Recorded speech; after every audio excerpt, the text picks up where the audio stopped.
There are moments that unfold in your life like pages in a book, predictable and expected. Then there are moments that are not pages, but fault lines, points in time where the very ground of reality shifts, dividing what came before from all that will come after. July 10, 2025 is not a date to be circled on a calendar. It is a cosmic boundary. It is the moment where those who have built their house on rock will be separated from those who have built on sand. When God declared, on July 10, everything changes, this was not a piece of news for public consumption. It was not designed to create panic or speculation. It was a frequency broadcast exclusively for those who have done the inner work to be able to tune in. Your life is saturated with static. Every day, 1,000 signals fight for your attention, telling you what to buy, who to resent, and what to desire. This external chaos is designed to keep you distracted from the only signal that has ever mattered, the one broadcasting from the core of your own being. So many are searching for a sign in the sky. They are waiting for a trumpet blast, a cataclysm, something so loud it cannot be ignored. But God often works in the subtle frequencies. He calibrates the universe in the stillness between your hurried thoughts. The rising hum that precedes the great shift is not a threat, it is an invitation. But only those who have disciplined their spirit to discern the frequency of truth will understand what is being offered. A divine frequency is not received by the ears, it is recognized by the soul. To perceive it, you must first clear your own signal of interference. The interference of your ego, your attachments, and your unhealed wounds. The reason the majority will miss the meaning of July 10 is because they are too consumed with broadcasting their own demands to the universe, instead of becoming a clear receiver for what the universe is broadcasting to them. You see, when your mind is filled with its own agenda, there is no room for divine intelligence. When your heart is fixated on a specific outcome, you cannot perceive the greater plan unfolding. This is the very reason masters, mystics, and true warriors train themselves in emptiness. They understand that only a vessel that is empty can be filled with a higher truth. There is a deep conditioning that can only happen in the quiet. Just as a blacksmith repeatedly heats and hammers a piece of steel in the focused silence of the forge to create an unbreakable sword, so too must your spirit be forged in the silence of discipline to prepare for its moment of truth. Many believe transformation is a singular, dramatic event. But true, soul-altering change is a process that begins long before the world notices. It starts when you begin to honor the quiet nudges of your intuition, when you choose to build a sacred routine, when your focus becomes unshakable, when you start preferring inner peace over outer validation, accountability over blame, and truth over comfort. These are not isolated choices, they are evidence that your own energy field is starting to resonate with a cosmic call. And what is this call? It is the clear signal of your destiny, the voice that says purify, strengthen, align. It is not a shout, because shouting is for those who are trying to be heard. A clear frequency is for those who are ready to receive. When a deep sea diver prepares for a descent, he is not seeking an audience, he is meticulously checking his equipment in quiet focus for a journey into a pressure that would crush the unprepared. The same is true for your spiritual journey. You are being conditioned for a shift in pressure. And this shift will not be announced on the evening news. It will not ask for your opinion. It will not wait for you to feel ready. It will simply manifest, and when it does, it will not reward the loudest or the most popular. It will elevate the most stable. Imagine an archer who has practiced for a decade, drawing his bow in solitude 1,000 times a day.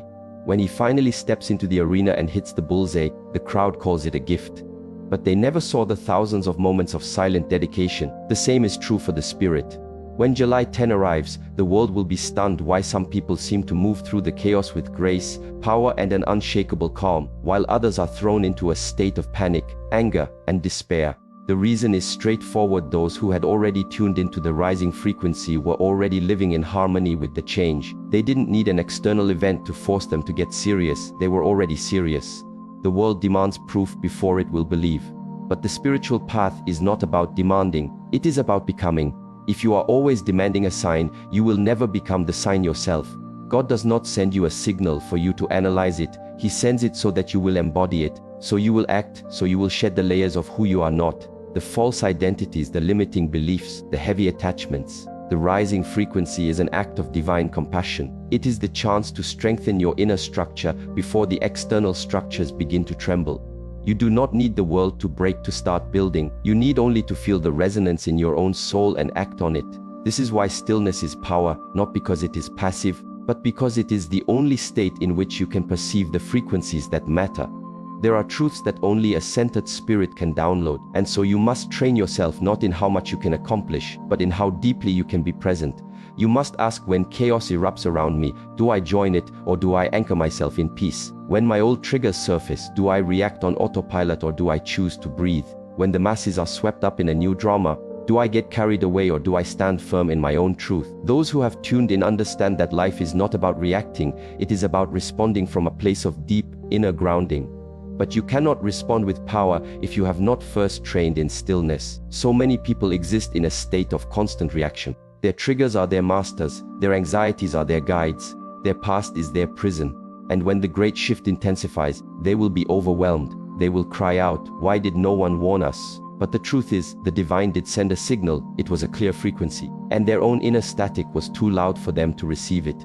Discipline is the art of clearing your signal. It is not self-punishment, it is self-purification. The reason a warrior maintains his body is not because he is guaranteed to face a fight, but because readiness itself is a state of honor. If you wait until your world is collapsing to begin your spiritual practice, you have waited far too long.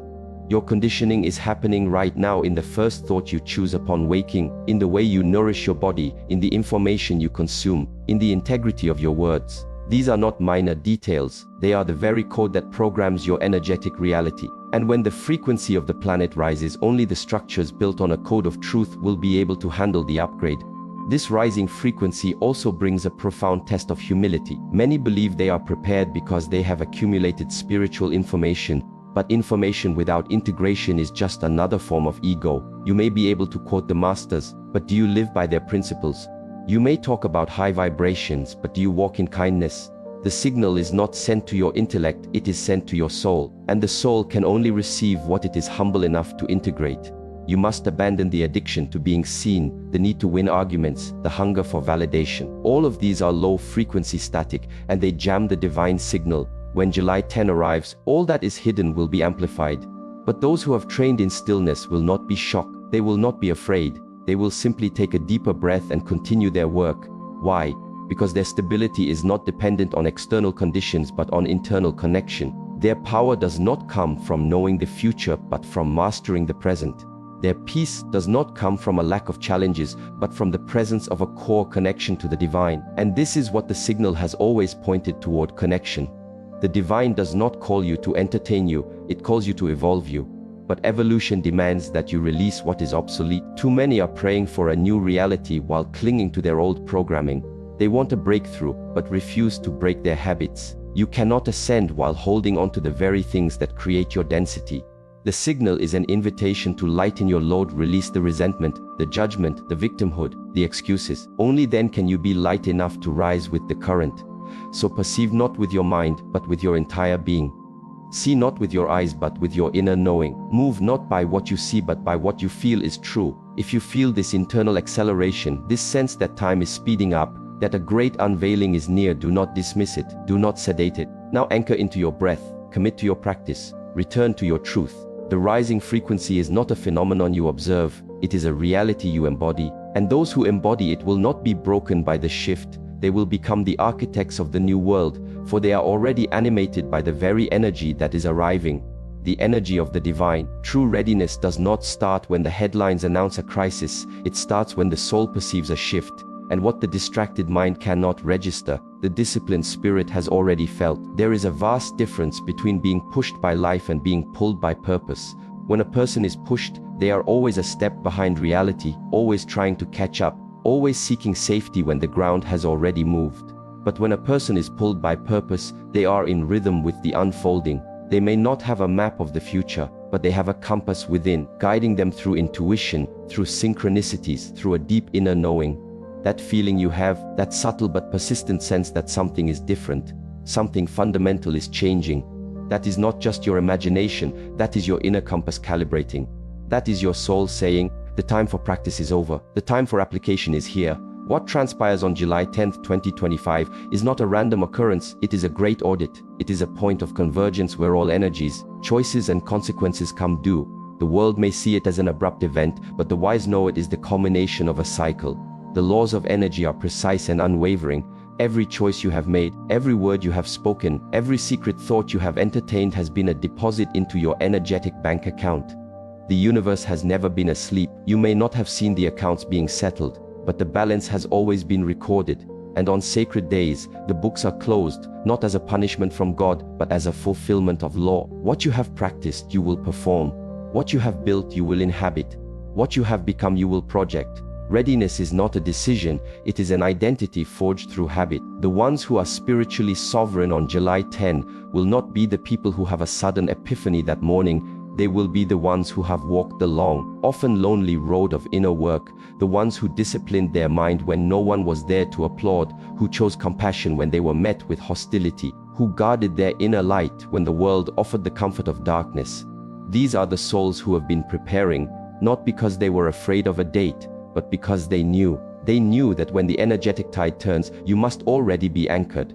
You cannot be learning to swim when the tsunami arrives, you must already be a master of the water. And how do you prepare? Not by accumulating more, but by becoming more. Not by building a fortress around you, but by fortifying the spirit within you. Many are in a race together.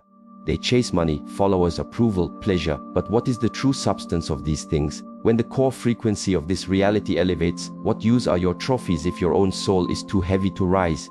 You cannot defy spiritual gravity. When the planet ascends, only those with a light spirit will ascend with it. You must release the density of your past, the grudges, the regrets, the unexpressed grief. This is the real work. This is the purification. Because when the energetic curtain is pulled back, and it will be, everything you are will be laid bare. You cannot fake calm. You cannot fake integrity. You cannot fake your frequency. On that day, your energy will be your only resume. The world will react, that is its nature. It reacts to fear. It reacts to spectacle. It reacts to what it is told to react to.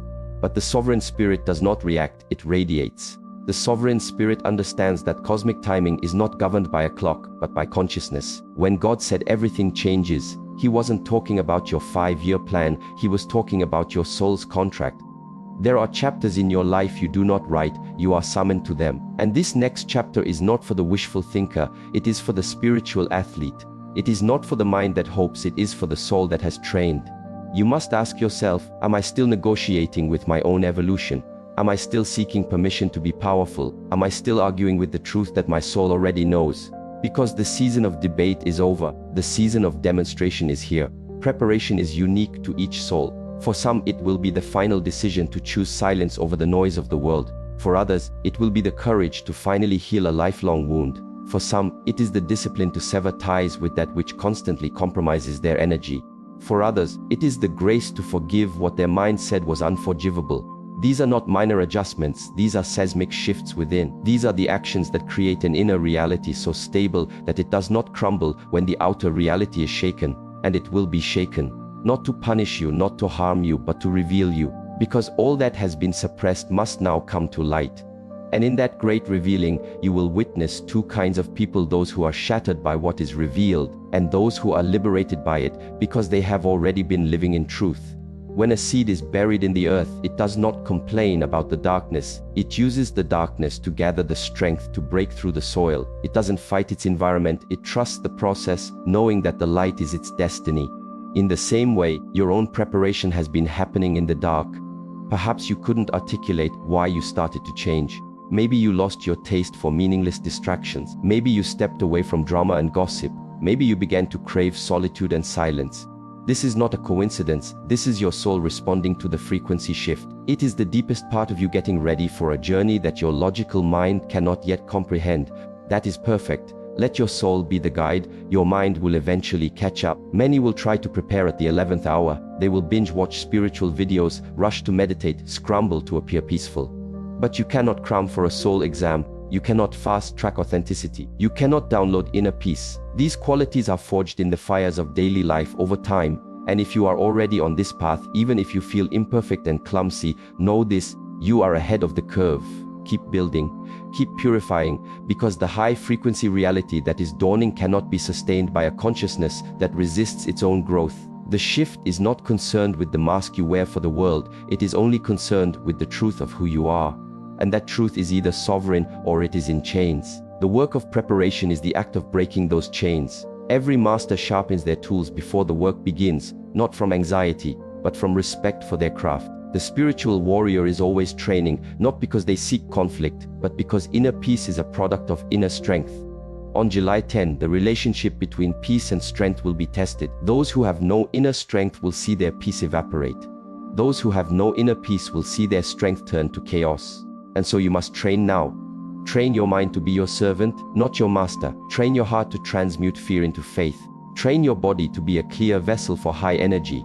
Train your spirit to see beyond the illusion. Let go of the fantasy that you have unlimited time.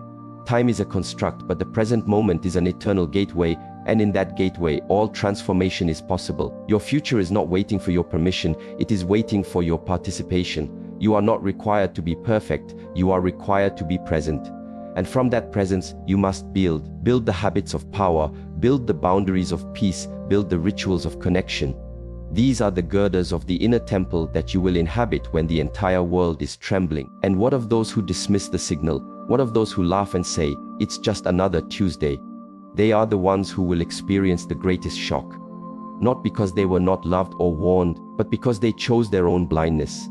Denial is not a shield against reality, it is merely a postponement of the inevitable encounter with it.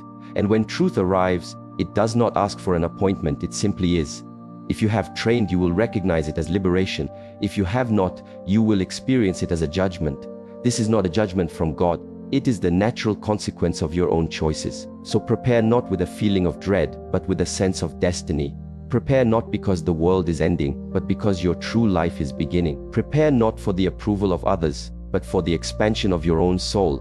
There is a grace that meets you when you are truly ready. There is a power that flows through you when you are truly aligned. There is a peace that becomes you when you truly surrender. And this peace is not found in the headlines, it is forged in your practice, in your integrity, in your stillness, in your unwavering commitment to truth. Do not look to the external world for your security. Security is not an external condition, it is an internal state. It is how you command your own energy in the midst of chaos. It is the kindness you show when you are under pressure. It is the truth you tell when a lie would be easier. Every choice you make today is programming your response to the test of tomorrow. Every time you choose discipline, you are choosing to ascend. Every time you say no to that which weakens you, you are saying yes to the God force within you. There are two ways to arrive at July envy: by default or by design. The first path leads to being a victim of change. The second leads to being an agent of change. And becoming an agent of change does not come from predicting the future, it comes from mastering your own energy in the present. The frequency of that day is already on its way. The wave is building. You may not see it with your physical eyes, but your soul knows. Respect that knowing. Do not ignore it. Do not try to escape it. Let it guide you back to your discipline. Let it pull you into a deeper commitment to your own evolution. Let it prove to you this one sacred truth. What you build in silence is what will stand in the storm. It is remembered. It is amplified. It is your salvation. And when the world asks how you are standing so tall, you will not have to speak, because you were not waiting for the world to change you, you had already changed yourself. You were not reacting to the shift, you were the shift. You were not looking for safety, you were safety. There is a profound error in modern thinking about how real power is cultivated. Many assume that having a strong desire is sufficient, that positive thinking is the work, that affirming your goals is enough to command the universe to deliver. But cosmic law does not respond to your wishes, it responds to your resonance. Energy is not attracted to what you want, it is attracted to who you are. When God said everything changes on July 10, 2025, it was not a memo for the hopeful, it was a homing signal for those who have embodied truth in their private thoughts, their public words, and their daily actions. The great error is to mistake clarity of want for a state of being. But the universe, the divine intelligence, the Tao, it does not hear your words, it feels your vibration. You can affirm that you are peaceful while your inner world is a battlefield. You can declare you are abundant while your energy is rooted in lack. You can claim you are ready for a new earth while refusing to discipline your old self. This is the great spiritual mismatch. This is why the divine signal is only truly received by those whose habits, self-talk and moment-to-moment choices are harmonized into a single, coherent frequency.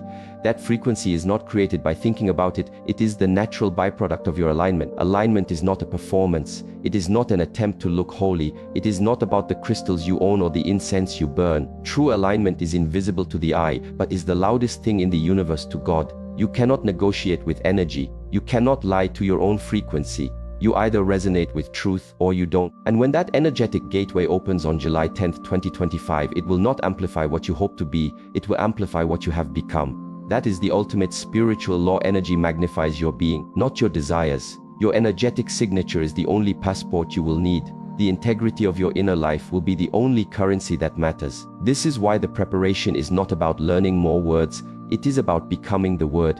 If you say you trust the universe, but your actions are driven by fear and control, you are misaligned. If you say you are ready for more light, but you engage in gossip and judgment, you are misaligned.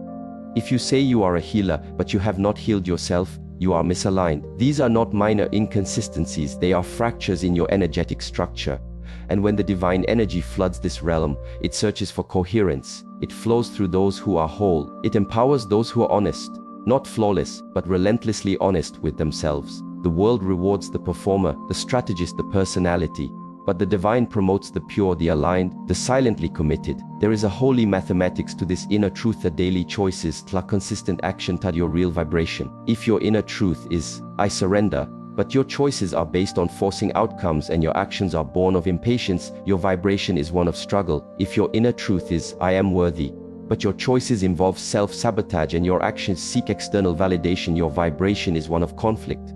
No matter how loudly you state your affirmations, if your being is fractured, your signal is distorted, and you will be out of tune with the coming shift. And when your frequency does not match the new current, you get left on the shore. The planet is not simply undergoing a political or social change, it is undergoing a vibrational ascension. The shifts to come are not designed to benefit the most intelligent, they will benefit the most integrated. This is why many who appear to be spiritual leaders will be shaken to their core, while quiet, unknown souls who have diligently worked on their inner coherence will rise with effortless grace. There is a velocity to spiritual light that only a still spirit can handle. There is a frequency so pure that only a humble heart can receive it. And on July 10, when this frequency peaks, your state of alignment will not be a choice you make, it will be a reality you reveal. For many, this will feel like a crushing pressure. They will feel naked. Because when the vibration of pure truth rises, everything built on a lie is exposed and crumbles. This is the great test, and it is not graded on your effort but on your essence. It will not ask how many workshops you attended, it will ask, did you embody the teachings? It will not ask how many people followed you. It will ask, how consistently did you follow your own soul when no one was looking? It will not ask how powerful your voice was. It will ask, how powerful was your silence? Alignment is quiet, but its impact is absolute. There are three pillars that create an unbreakable inner structure: radical honesty, sacred discipline, and unconditional trust. Radical honesty means you stop lying to yourself about who you are, what you feel, and where you are out of integrity. You honor your truth even when it makes you or others uncomfortable. Sacred discipline means you do the work that serves your soul, not the work that serves your mood. You get up and connect with the divine when your ego wants to stay asleep. You choose the high road when the low road offers instant gratification. You train your own energy like a world-class athlete. And unconditional trust means you release the addiction to control, not as an act of defeat, but as the ultimate act of faith. You stop micromanaging the universe. You cease demanding that life conform to your timeline. You align with the divine current and move with it, especially when your mind cannot understand the destination. Most people try to muscle their way through life. They try to force open doors that are meant to stay closed. But force always creates resistance. Alignment creates resonance. You must become a clear channel through which divine energy can move without obstruction. You must clear the blockages, the ego's pride, the heart's fear, the mind's judgment, the soul's impatience. These things are energetic dams, and when the frequency of the new earth arrives, constricted energy systems will shatter. But when you are in alignment, you are like a perfectly tuned instrument, empty of self, pure of purpose, and ready for the master's hand. A divine timeline is in motion, and just as a flower knows its season to bloom, so does your soul. But you cannot force the bloom, you must nourish the roots. Your roots are your daily discipline. Your roots are your commitment to stillness. Your roots are the 1,000 unseen choices you make for truth over comfort. What you do when you are alone with God determines your capacity to stand when the world is watching. And on July 10, the light will not just illuminate the world, it will pass through you, revealing you as either a clear lens or a fractured one. There will be no in between. Energy does not compromise with half-truths. It either flows through an open channel or it stops at a blockage. That is why this moment, right now, is your sanctuary and your training ground. Not tomorrow, not next week, now. The law is absolute. You will rise to the level of your embodied truth, not your stated intentions. You will receive in proportion to your readiness, not your wants. And you will be known not by what you claimed, but by who you became. you must ask yourself this one final, honest question: have I become a vessel that can hold this new, incoming light, power and truth? Or am I still secretly hoping the world will change so that I don't have to? You are not waiting for a divine wave, the divine wave is waiting for you. The current of God has always been here. The real question is, are you a container that can hold it? Or are you still leaking your divine power through scattered focus, unconscious reactions and unhealed wounds? Your capacity to hold and direct energy is the definition of spiritual maturity. And maturity has nothing to do with age. It has to do with awareness, radical self-responsibility, and choosing your own evolution over your ego, time and time again, especially when it is difficult. On July 10, the divine heartbeat will quicken. Some will rise because their inner structure is coherent with that new rhythm. Others will fall apart because their foundation was a house of cards. You must build your inner world now, not with materials, but with mastery, not with words, but with your very being. You must polish the mirror of your perception. You must clean the temple of your body. You must throw open the doors of your heart to let the divine in, because energy, holy, pure and absolute, does not flow into chaos, it flows into divine order, not the order of rigid control, but the order of graceful alignment. This alignment demands a fierce and loving honesty. You must look at every corner of your life and ask, where am I still vibrating out of tune with what I know to be true? Where am I still performing? Where am I still choosing the familiar comfort of my cage over the terrifying freedom of the sky?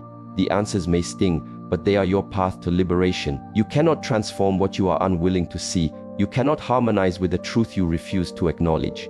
But when you do, when you see your own reflection with clarity and love yourself enough to do the work, the entire universe rearranges itself to support you. Not as a reward, but because you have finally truly become resonant with its song. And this is the ultimate secret. Alignment is not a destination you arrive at, it is a state you return to, moment by moment. Every breath is an invitation to return. Every choice is a chance to retune your instrument, and like a sacred string, you do not tune it once and expect it to hold forever. You must tend to it daily, with devotion, with presence, with love. Because the music of your life depends entirely on your tuning. When the sacred day comes, the world will not transform you, it will expose you. The flood of divine energy will not create your alignment, it will amplify it. And so the most vital work you can ever do is not to wish, not to worry, but to align. Not in your mind, in your cells. Not for an audience, for your soul. Not to be impressive, but to be a true expression of the divine. Not out of fear for what is coming, but out of reverence for the power that is already here within you. Because in the end, it will not be your plans that see you through the shift, it will be your presence. It will be your stillness, it will be your alignment.